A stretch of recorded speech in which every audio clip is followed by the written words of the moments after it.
কলকাতা থেকে গ্রেফতার তৌসিফ বাদশা। পাটনায় গ্যাংস্টার খুনে মূল অভিযুক্ত তৌসিফ। কলকাতা থেকে গ্রেফতার তৌসিফ বাদশা। পাটনায় গ্যাংস্টার খুনে মূল অভিযুক্ত এই তৌসিফ, গ্যাংস্টার এবং শুটার তৌসিফ বাদশা। তাকে কলকাতা থেকে গ্রেফতার করা হয়েছে। কলকাতা থেকে গ্রেফতার তৌসিফ বাদশা।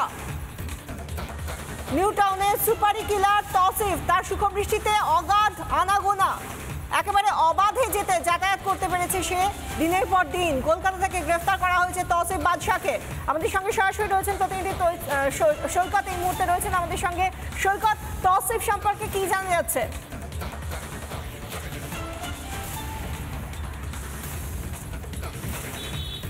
দেখো, এই তৌসিফ খান ওরফে তৌসিফ বাদশা, সেই তৌসিফ বাদশাকে কলকাতা পুলিশ, বেঙ্গল পুলিশের টিম এবং বিহার পুলিশের একটি টিম এই আনন্দপুর থানার 200 মিটারের মধ্যে যে গেস্ট হাউস, সেই গেস্ট হাউস থেকে গ্রেপ্তার করেছে। গতকাল রাতেই গ্রেপ্তার হয়েছে। মোট 4 জনকে গ্রেপ্তার করা হয়েছে।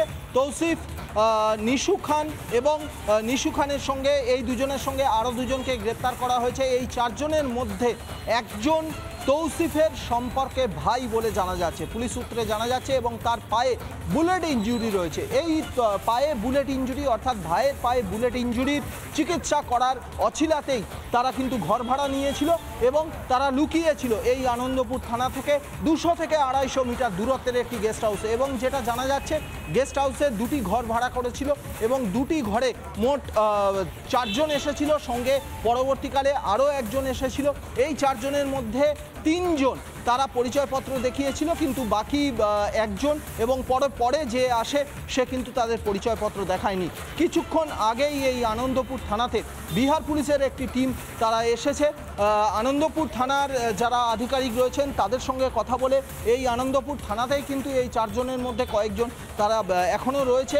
তাদেরকে একটানা জিজ্ঞাসাবাদ চালাচ্ছে তদন্তকারীরা, কারণ এই যে গ্যাং, এই গ্যাংয়ের অন্যান্য সদস্যরা কোথায়, তারা কি কলকাতায় লুকিয়ে আছে? অন্যদিকে বিহার পুলিশ যেটা জানতে চায়, তারা কোথায়, তারা কলকাতা ছাড়া, কলকাতা থেকে যদি পালিয়ে গিয়ে থাকে তাহলে তারা কোথায় আছে, গোটা বিষয়টা জানতে চায় বিহার পুলিশ। সেই জন্যে বিহার পুলিশ আনন্দপুর থানাতেই চলে এসেছে কিছুক্ষণ আগে। অন্যদিকে আনন্দপুর থানাতেই এই যে ধৃত 4 জন, সেই ধৃত 4 জনকে রেখে জিজ্ঞাসাবাদ চলছে। মূলত কলকাতাতে তাদের অন্য সাগরেদরা ঘাঁটি গেড়ে রয়েছে কিনা, যদি ঘাঁটি গেড়ে থাকে তাহলে কোথায় রয়েছে, গোটা বিষয়টা জানতে তৎপরকারীরা। ধন্যবাদ সৈকত। নানা ধরনের কন্টেন্ট দেখার জন্য লাইক করুন, শেয়ার করুন আমাদের ফেসবুক পেজ, সাবস্ক্রাইব করুন আমাদের ইউটিউব চ্যানেল।